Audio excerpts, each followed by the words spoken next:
It began on a seemingly ordinary Monday afternoon. I had just set down my cup of tea and leaned back into my worn out desk chair when the call came. An unfamiliar number flashed across my screen, urgent, persistent. Even before I answered, something in my gut twisted cold. Hello, is this Alina Morgan? Yes, I said cautiously. This is Adam from Horizon Capital Bank.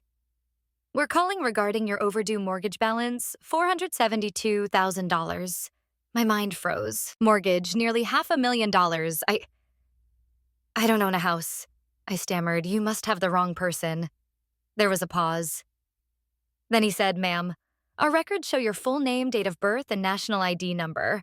You are listed as the primary borrower on a loan signed in December of 2020. December 2020. That was around the time my younger sister Nina had been obsessing over moving into a bigger place. She wanted more space, more light, more prestige. I remembered her swiping through interior design photos at dinner, and our parents nodding along saying, she just needs a fresh start, or that's what family is for. We help each other, but this wasn't help. This was theft. I ended the call, murmuring a promise I already knew I couldn't keep. I'll look into it. My chest tightened. My one-bedroom apartment. Once a comfort now felt like it was caving in on itself. This had to be a mistake. It had to be. I tore through drawers, file boxes, crumpled envelopes, anything that might prove this wasn't real. But as my hands moved, my heart knew better. There was only one explanation. I was the dependable one, the quiet one, the so-called responsible daughter who never needed help, who never asked for anything. While Nina made impulsive choices shielded by Mom's soft sighs and Dad's tired excuses, I had been the glue-silent, reliable, invisible, and now apparently I had signed a mortgage I had never even heard of. I pressed my forehead against the cool wooden desk. Tears burned behind my eyes, but I refused to let them fall. This wasn't about money, it was about betrayal. About realizing that my future, my life was something they felt entitled to use without even asking. And then my phone buzzed again, a text from Mom. Hey, sweetheart, hope you're having a good week. Family dinner this Friday. Family dinner. Like nothing had happened. Like I wasn't drowning in a debt I never signed for. Like my identity hadn't been used like a spare key passed around behind my back. The bitterness surged in my throat almost instantly. Still, I typed back one word. Sure, not because I forgave them. Not because I wanted to pretend. But because before I said anything, before the questions, the confrontation, or the unraveling, I needed to know everything. And once I did, I'd decide how loud or how silent my response would be. But one thing I was absolutely sure of, this time I wouldn't stay invisible.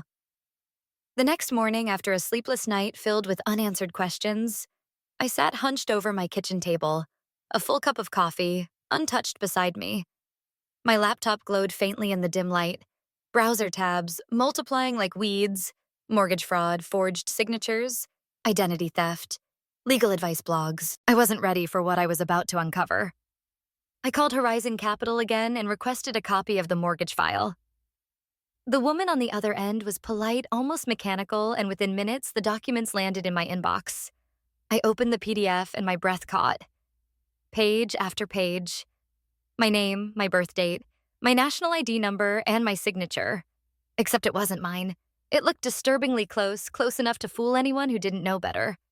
But I knew every curve, every subtle tremor of my real signature. And this one wasn't it. The signature was too perfect, too polished, too rehearsed. It was like staring into a cracked mirror, familiar but wrong in a way that made my stomach twist. I zoomed in on the screen, the slanted loops, the exaggerated tail on the A in Alina. The way Morgan was spelled, too neat, too deliberate, like someone had practiced it over and over. My hands started to tremble. How could they do this? How could my own family? The floor felt like it tilted beneath me. I gripped the edge of the table, trying to steady myself as I kept scrolling page after page. Every line hit like a punch to the gut. Loan terms, scribbled initials, fake signatures dressed in my name like a costume. It was like watching someone rob me in slow motion. And the worst part, they hadn't even told me. I thought of all those family dinners where Nina was treated like royalty, laughing, being praised while I quietly picked up the bill. You're doing better right now, sweetheart. Better until now. The walls of my tiny kitchen felt like they were closing in. I shut my eyes and let the betrayal churn inside me, hot and hollow. But I didn't cry. There were no tears, only something colder, sharper. This wasn't a screaming match. It wasn't a broken plate or a slammed door. It was betrayal served in silence, like a scalpel sliding beneath the skin. I began gathering every document that connected me to them. Old bank statements, credit reports, even birthday cards where they joked about me being the responsible one. I didn't know exactly what I was going to do yet. But I knew I had to protect myself, and as the hours dragged by, the memories came back. Not as feelings, but as facts. Nina showing off her new car just months after flunking out of college. Mom whispering, "You're the strong one, Alina. Nina just needs a little extra." Dad patting my head at my graduation, the one no one showed up to.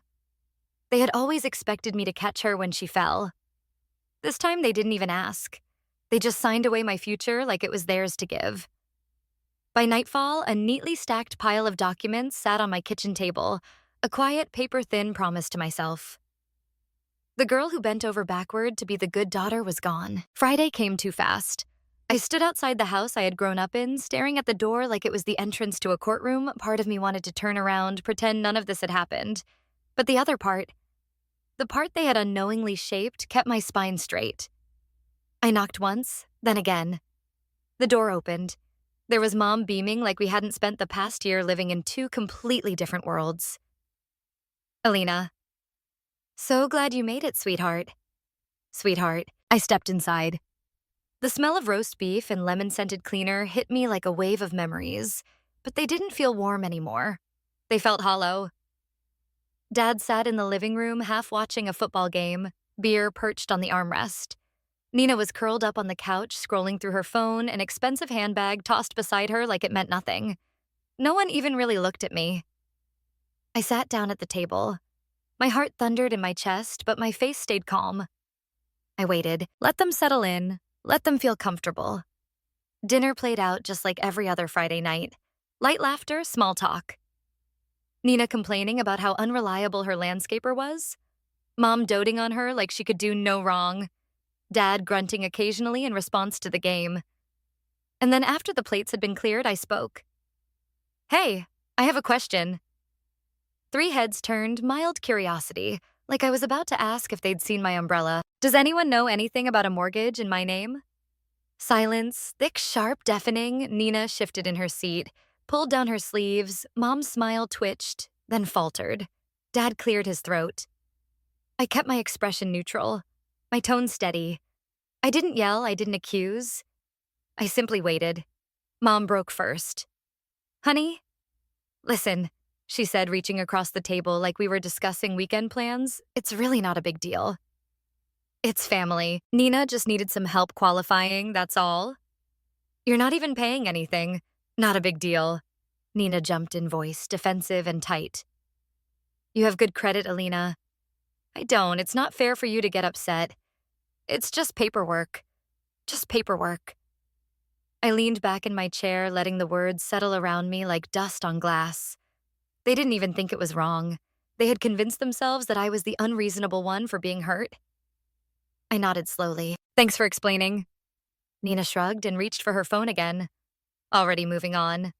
Mom looked satisfied, like she'd smoothed over some silly emotional bump. Dad turned back to the game. None of them noticed the storm brewing in my silence.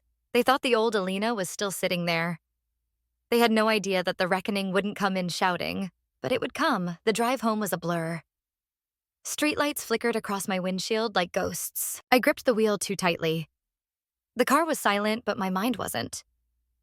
It's just paperwork. It's not a big deal.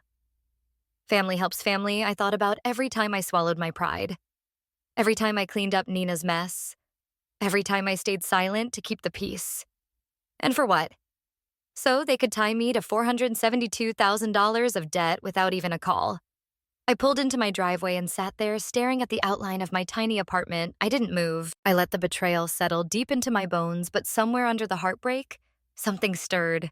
A flicker. A shift. This was the moment they finally set me free. Not through kindness, not through apology. But by shattering the last illusion I had left, I went inside, changed into my oldest sweatshirt, opened my laptop again. But this time I wasn't searching for comfort. I was searching for answers. Mortgage fraud, lawyers who sue family members, how to remove your name from a fraudulent loan. I didn't know what would happen next, but one thing was crystal clear. I wasn't going down quietly. The world felt colder, sharper. But for the first time in a long time, I felt fully awake. I didn't sleep that night. I sat hunched over my laptop, reading legal blogs, watching interviews with fraud victims, scribbling notes into an old spiral-bound notebook I hadn't touched in years. I wasn't planning to beg for understanding. I wasn't waiting for anyone's sympathy. No. If they expected me to fall apart, they had severely miscalculated I would be smart. Quiet, precise. Deadly in the way only the underestimated ever are. I thought about every moment they made me feel small. Mom's distracted. That's nice, honey. When I told her I got into university. Dad's laugh when I mentioned the promotion I earned without anyone's help. Nina's sharp sneer. Not everyone's perfect like you. I wasn't perfect. I had just survived, carried every weight they tossed aside without complaint, but now I was done carrying theirs. Let's see how long they last when they have to carry what they tried to dump on me. At 2 a.m. I finally closed the laptop. My body ached. My brain throbbed, but it wasn't the bone-deep exhaustion of despair. It was a different kind of tired, the kind that comes after making a decision. I would free myself, I would reclaim my future, and by the time they realized what I'd done, it would already be too late. Some lessons cost nothing. Others cost everything. They were about to learn the difference. The next morning, I woke with a clarity I hadn't felt in years. It was strange how betrayal once fully accepted could sharpen you like a blade. I called out of work. My boss didn't ask why. I think she heard the finality in my voice, the kind that doesn't invite questions or sympathy. My first stop was a quiet coffee shop near the edge of downtown. It sat tucked between a florist and an old bookstore, the kind of place where secrets could be spoken out loud and no one would care enough to listen. I chose a table in the farthest corner, nursing a bitter black coffee that suited my mood, and waited. At exactly 9 a.m., he arrived. Mr. Warner, real estate attorney recommended by a friend who had described him as discreet, sharp, and quietly ruthless. He was older with silver hair, cut close, slate-colored eyes, and a steady, weathered presence like someone who had seen far too many families destroy themselves over money and no longer flinched. I handed him the stack of documents I had prepared. The forged mortgage agreement, letters from Horizon Capital, my credit report still bleeding from the damage. He flipped through the files slowly with methodical care. His brow tightened slightly, but he didn't speak until the last page hit the table. Then he looked up at me. You understand what this means, right? I nodded. Fraud, identity theft, criminal charges. It hit like a bomb. And a slap. Not just betrayal, not just family drama. Crimes. I didn't cry. I didn't flinch. I simply leaned forward and asked the only question that mattered. How do I fix it? Over the next 2 hours, Mr. Warner laid out the plan. File a police report immediately. Notify the bank in writing to dispute the loan. Begin legal proceedings to have my name removed. Sue for damages if necessary. Prepare for backlash. It wouldn't be fast. It wouldn't be clean. It would destroy whatever fragile threads still connected me to my family. But it would save my future. And as I sat there taking notes in calm, deliberate strokes, I realized something. I wasn't doing this to them. I was doing this for me. They had made their choices. Now I was making mine. When the meeting ended, Mr. Warner stood and shook my hand. You're doing the right thing, Alina, he said firmly. Don't let guilt make you weak. I slipped his card into my wallet like a blade, then stepped outside into the sharp white morning light. The world moved on around me. A woman laughed into her phone. A man fed coins into a parking meter. A mother gently scolded her child near the flower shop. And for the first time in a very long time, I realized I could move on too. Not with them, but without them. It wouldn't be easy, but it would be mine. And that finally was enough. The police station smelled like old coffee and metal. The walls were lined with scratched desks and tired faces. I stood at the front counter with a folder clutched in my hands. My heart beat fast but steady. The woman behind the desk looked up. "How can I help you?" I placed the folder on the counter carefully. "I'd like to report a crime." I said identity theft. "The people who did it are my family." I stood there feeling oddly detached, not numb, not afraid, just steady, like all the emotions had drained out and left behind only a quiet core of resolve. "I need to file a report for identity theft," I repeated. The officer glanced up, curious. When he asked for details, I handed over the thick folder Mr. Warner had helped me assemble timelines, copies of my ID, the forged loan documents, letters from Horizon Capital. As he flipped through the pages, I saw his expression shift, subtle flickers across a trained professional face. Recognition, disbelief, and maybe even a hint of anger. On my behalf, "You sure you want to move forward with this?" he asked softly. I met his gaze. "If I don't," I said, "they'll just keep taking from me." He nodded, stamped the paperwork, and handed me a copy of the report. It was official now. That afternoon, I mailed the certified letter to the bank inside the envelope. A formal dispute notice, a copy of the police report, my real signature this time on a declaration that I would not take responsibility for a lie. At the post office, my hand trembled slightly as I signed the final form, not from fear, from the weight of finality. There would be no undoing this. Then came the silence. 3 days passed. I didn't call my parents. I didn't warn Nina. I just waited. On the third day, my mother showed up at my door. I saw her from the window before I opened it. She looked unkempt, exhausted, angry. Yes, but beneath that, she looked scared. When I opened the door, I didn't invite her in. She launched in without pause. "How dare you get the police involved? Do you even understand what you've done to this family?" Her words hit like rubber bullets. Fast, loud, ineffective. "I trusted you to be understanding," she hissed. "Nina needed help. Family sticks together." I tilted my head slightly, studying her like a stranger. "No," I said, voice cool as ice. "Family asks. They don't steal." She paled. Her mouth open-closed, then opened again. "You've ruined everything," she whispered. I almost laughed, but I didn't. Instead, I softened my voice, sharpened my words. "I didn't ruin anything. I just stopped cleaning up your messes." And then calmly, deliberately, I closed the door. The soft click of the latch catching was the most powerful sound I had ever made. I stood on the other side, heart pounding, but not from fear. From freedom. That night, Nina called, 12 missed calls, a flood of voicemails, some frantic, some furious.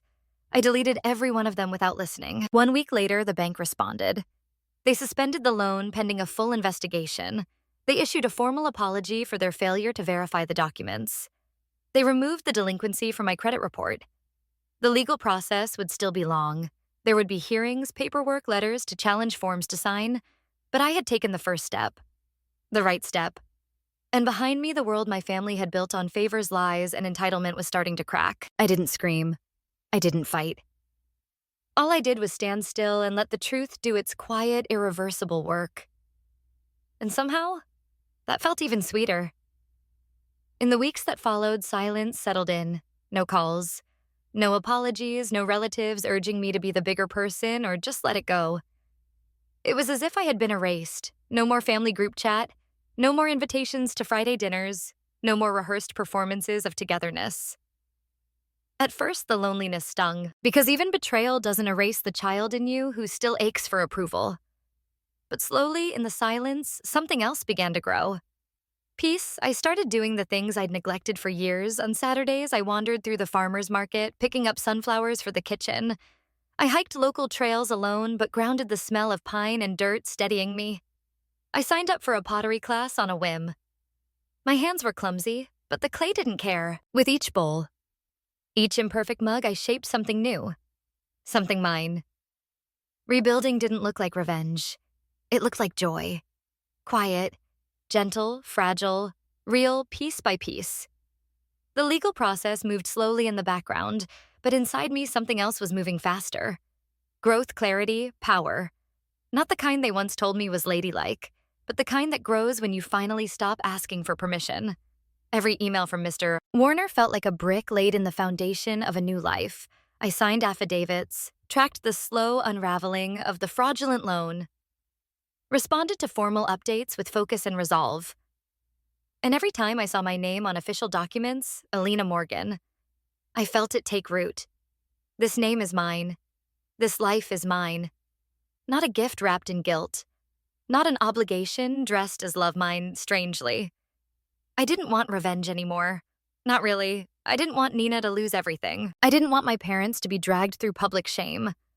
All I wanted was distance freedom, a life unburdened by debts I never chose to carry. One evening, a few months after it all began, I sat on my apartment balcony, a cup of tea in hand. The city hummed below me, lights flickering on one by one, and I thought about the girl I used to be. The girl who said yes because no felt dangerous. The girl who smiled through insults, swallowed guilt, and carried weight that was never hers. Then I thought of the woman I was becoming, quiet, steady, unshakable, not in a loud, explosive way, but like stone, still solid, unmoving. A breeze lifted the old throw blanket over my shoulders. I smiled into the dark and whispered the words. I'd waited a lifetime to believe I owe them nothing. Not anger, not explanations, not even forgiveness on their timeline, just silence. And in that silence, I finally found myself. The final confrontation wasn't loud. No screaming, no drama. Just a quiet Sunday afternoon. Almost a year after everything had started, I had just come back from a pottery fair, arms full of handmade mugs and crooked bowls. My fingers still dusted with kiln ash, and that's when I saw them. My parents, Nina, standing outside my apartment building, uninvited, unmoored. And suddenly, very small, Nina's hair was messy. Her eyes darted nervously. My mother clutched her purse like a lifeline, and my father, the man who once shouted about loyalty, couldn't even look me in the eye. Their world had collapsed. The bank's investigation had triggered everything. Nina's loan defaulted. Her house foreclosed. Their illusion of control shattered. I stood on the sidewalk, the sun casting long shadows around us. They must have seen the change in me because this time they didn't bark or demand, they begged. Alina. My mother started, her voice trembling. We made a mistake, but we're still family. Nina stepped forward. Her voice was thin, pleading. I need your help. Just for a little while. Please, don't turn your back on us. I looked at them. Really looked. Not with rage, not even with sadness, but with something stronger, certainty. They hadn't come out of love. They had come because they needed something from me again, but this time, there was nothing left to take. I drew a breath and spoke gently, evenly. I hope one day you understand what real family means. I let the words hang heavy and still.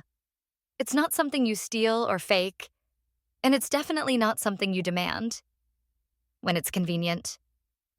I set down my bags, stood straighter, let the sunlight warm my shoulders. Then I picked them back up, the only weight I was still willing to carry. And as for me, I paused, let the quiet stretch between us. I'm finally free, and I'm not coming back. Their faces crumpled. My mother's lips quivered with a protest she didn't speak. Nina's eyes shimmered with tears. My father looked down at the pavement silent. I didn't wait to hear whatever came next. I turned, walked past them, never looked back. At the base of the stairs, I paused. The breeze lifted my hair, brushing it across my cheek. And to no one but myself, I whispered, sometimes walking away is the loudest thing you'll ever say. Then I climbed the steps one by one, steady, certain, leaving behind everything that had once broken me, and walking into a life that was finally beautifully unapologetically mine.